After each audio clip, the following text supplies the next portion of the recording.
तो जय जगन्नाथ सांग माने तो एने तो बातापीर सीजन चली तो देखिपे केते बड़ बातापीटा तो जेते बड़ सेते सुंदर मध्य देखा जाउछि। तो घर को जेतेबेले बातापीटा आसी तो भिडटा बा केमिति करिविनी।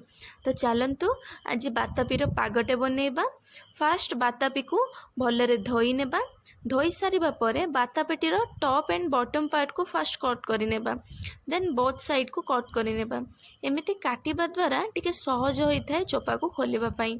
तो काटी सारिबा परे देखि पारुथिबे फलटा केते छोट किंतु शेप रे बहुत बड़।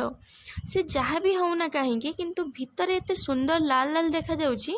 तो पार्टी को जाऊ न जाऊ बातापी को देखि किंतु पेट मन उभय भरी जाउछि। तो बातापी को भलरे परिष्कार करिबा परे भीतर अंश को काढ़ी नहीं एक प्लेट रे सजै नेबा। टिके चटपटा सा फ्लेवर पाई टिके ब्लैक सॉल्ट, लंका गुंड, जीरा गुंड, हल्का चीनी दे मिक्स करि नेबा। बातापीटा हल्का खट्टा लगुची तो टिके चीनी ऐड कले फ्लेवरटा भलो आसीबो। तो विश्वास करेनि एते सुंदर स्मेलटा आसुथिला। आ अपेक्षा न करी पेट शांति करिबा।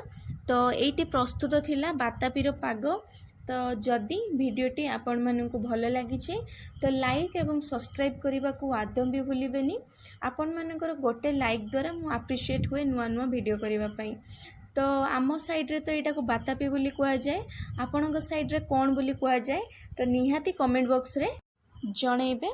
तो जय जगन्नाथ।